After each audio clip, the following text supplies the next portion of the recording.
Fentanyl. Fentanyl is what you get when you give heroin the ability to turn Super Saiyan. That's because this stuff is 50 times stronger than heroin and is at most 100 times more powerful than morphine, making it one of the most potent drugs. Fentanyl works by binding with the pain relief and breathing control centers of the brain. When used right, it is supposedly beneficial for pain management, especially for cancer patients and people recovering from extremely painful surgeries. But in higher doses, it slows down or stops your breathing. A tiny extra dose of fentanyl can change it from being a therapeutic medicine to a killer drug. Some people die from this drug when they're exposed to it accidentally, especially if it's mixed with cocaine or heroin without their knowledge. Fentanyl can be absorbed through the skin or inhaled, meaning that merely touching or being close enough to breathe fentanyl can already be fatal. It's also just as dangerous for police officers when they're raiding drug dens and accidentally come into contact with this stuff, especially now that fentanyl is becoming more common on the streets. You'd better be careful out there, or else the Grim Reaper might be your next close encounter. Crocodile. Desomorphine. If you've ever heard of a drug that's named after the Russian word for crocodile, it's best that you stay away from it. Desomorphine, also called crocodile, is like when morphine went to the gym and turned into this nasty drug that's 10 times stronger. Unlike other opioids, crocodile isn't even that hard to get. Some people make this stuff by buying over-the-counter codeine and making it with household items like paint thinner and gasoline. People using it were like, hey, let's mix a drug with gasoline and inject it into our body. What could possibly go wrong? And when injected into your body, it gives you a short but intense high that's similar to heroin's effects, but much more potent because of the aftermath. Well, you should know that the reason why the Russians named this drug after a man-eating reptile is that it causes severe damage to your skin, making it look scaly and green. The chemicals in this drug are so corrosive that they eat through your flesh and skin, causing you to rot from the inside. In the most extreme cases, your bones can get exposed, forcing doctors to have no choice but to chop off the damaged body parts.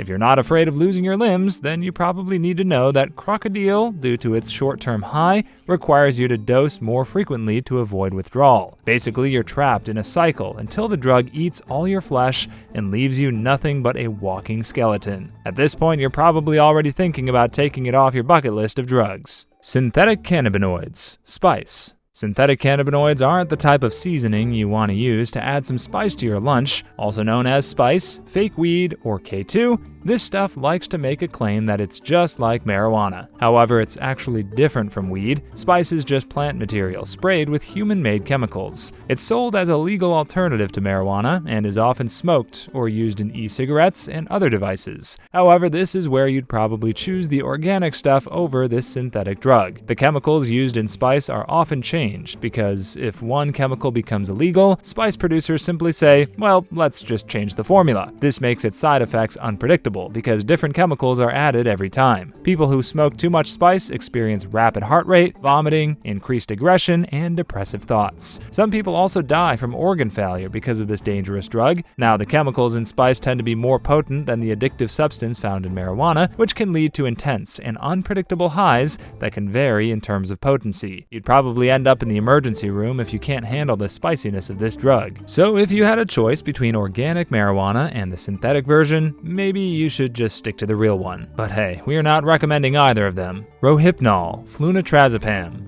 Let's say that you're a drug called Rohypnol, made to help people with insomnia get a good night's sleep. However, you quickly discover that people are willing to use you in different ways because of your potent effects. Also known as the date grape drug because people use it to knock their dates out cold, this drug gets secretly spiked into cocktails at a bar. So if you're out on a date, you wouldn't even know you're already drinking a margarita full of Rohypnol. You might think you're out on a date with a nice guy, but he just wants to get into your pants the easiest way possible. The next time you're conscious, you're already butt naked in a motel. Rohypnol, however, can be just as dangerous in medical settings. As a sedative, it is a potent drug that can be much more dangerous when mixed with alcohol and other depressants. This can lead to severe breathing problems, coma, or death. This is why Rohypnol is controlled and banned in many countries, including the US. Flaka. You'd know that a drug is dangerous when it's also called the zombie drug on the streets. Of course, you're not going to turn into a mindless, flesh-eating monster after using this drug, but its effects are pretty darn close. One of Flaka's most common effects is changing your brain's chemistry and altering your mood and behavior. A lot of people tend to become more aggressive and are easily agitated after using this drug. This is why it's called the zombie drug. Sometimes it causes paranoia. You might have seen in the news how people using Flaka run through the streets naked, thinking that demons are chasing after them. Now, while this may seem like a night of adventure to someone with a bizarre or twisted sense of fun, Flaka can overheat the body, causing kidney failure and death if not treated immediately. When combined with the drug's stimulating effects, it can also cause heart problems. If you think that you've heard all the bad side effects of this drug, you are very wrong. This drug also messes up your mental health, affecting the part of your brain that regulates your mood, most often causing depression and anxiety. Some people who've used this drug find themselves dealing with these mental problems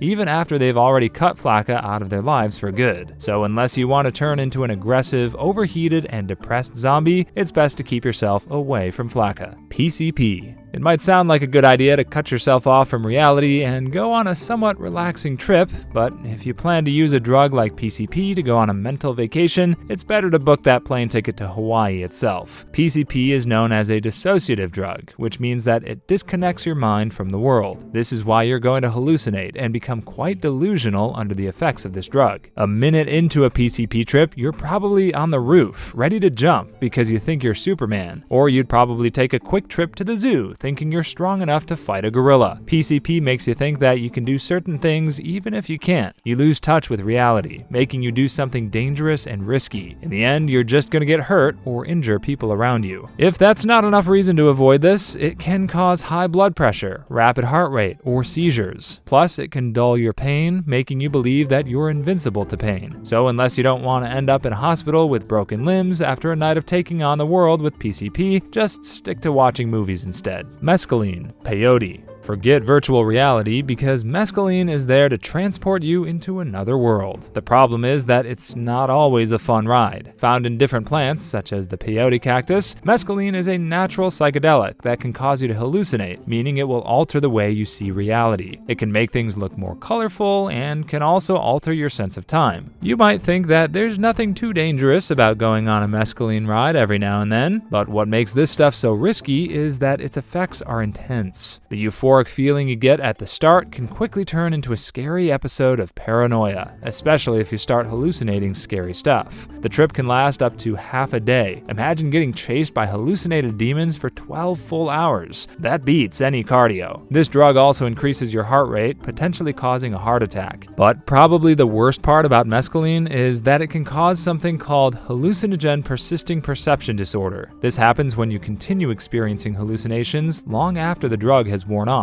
It's like this drug transports you into a virtual world for good. This virtual world is fun until you can't tell the difference between reality and a hallucination, causing you to do some dangerous stuff, like hurting actual people you thought were hallucinations. Carfentanil. Carfentanil is essentially the final boss of the opioid world because it's around 10,000 times stronger than morphine. You heard that right, it's a lot stronger than any other opioid on the planet, and that's because it was made to sedate large animals. It's basically the tranquilizer for elephants. But some wild guys became too overconfident in saying, "Yeah, I think I can handle that stuff." People started taking Carfentanil, even though it was never intended for human use, because you can overdose on it in the tiniest amounts. You might think that just a few micrograms of this drug won't hurt you. We're talking about like a few grains of salt, but that's already more than enough for an overdose. This can stop your breathing and force your system to shut down. Anyone handling Carfentanil should also be careful with this stuff because just touching or inhaling it can already put you down permanently. Accidental overdoses among police officers and paramedics are common when it comes to this drug. In short, being anywhere near Carfentanil is never a good idea. Then again, it's probably safe to use if you're as heavy as a whale, but you're not. Instead of doing drugs, you can join our Discord. It's just as addictive, but minus the fatal side effects. GHB. Some party people think you can't have fun without a few chemicals in your system. That's why seeing someone offering you GHB at a party won't be rare. GHB is a depressant drug that slows down your brain and gives you a relaxed feeling. Its reputation for giving people that euphoric feeling while they're dancing the night away made this drug popular. But if you think that this could be a fun way to spend the weekend, you should know that GHB is dangerous. There is a very thin line between the getting high dose and the one that can send you to the hospital. This drug is often mixed with liquids,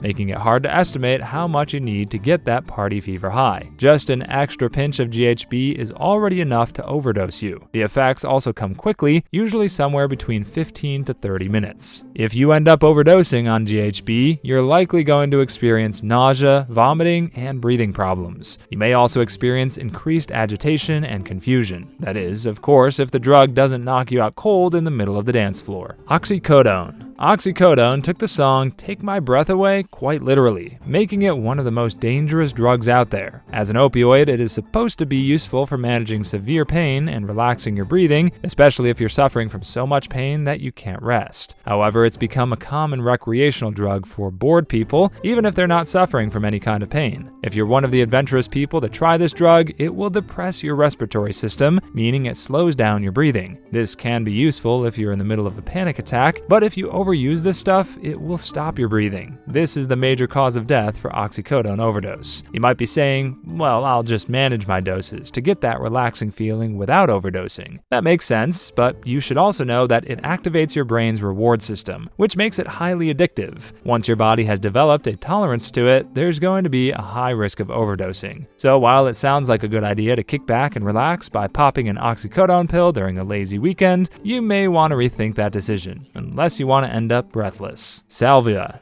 Watch out, cannabis, because there's a new psychedelic plant steadily rising through the ranks of organic substances. We're talking about the Salvia plant, which may look like it's a great addition to your mom's backyard garden. However, it can be considered dangerous due to its effects. Salvia is incredibly unpredictable because its effects can vary from one person to another. You may hallucinate now after ingesting a few salvia leaves, but you're probably going to experience different effects tomorrow. Some of those effects include an altered sense of reality and disorientation. It can also lead to panic and confusion, especially if you get a bad trip. That means you can't tell what you'll get because different people react uniquely to salvia. It's like a game of Russian roulette, where one choice can potentially harm you. Salvia is generally considered non-toxic and non-fatal, and that means that there are hardly any deaths associated with the use of this organic substance, but its psychological effects are so intense that they can alter your behavior, causing you to become a danger to yourself and the people around you. You might lose awareness of your environment and suddenly drive yourself down a cliff. It's a plant that won't kill you directly, but because you'll never know how your body will react to it, you're essentially flirting with death. This is why salvia is regulated in some places. Scopolamine. Drugs aren't only dangerous when you use them, but also when someone uses them on you. Take, for instance, scopolamine, which is widely regarded as a favorite among criminals. When used medicinally, it can be used for treating depression, asthma attacks, and spasms. But there's also a good reason why scopolamine is called the devil's breath. It has a sinister side that can get you saying, "What the heck just happened?" You see, this drug can cause zombification, which is a state where you can't control your thoughts and actions. Criminals use high doses of the drug and blow it into people's faces or hide it in business cards. It can also be slipped into a drink. As soon as you inhale or drink the powdered scopolamine, it hijacks your brain and makes you compliant. So if someone blows powder into your face, don't ask why you suddenly gave them your wallet without question. This is why the devil's breath is commonly used for robbery, assaults, and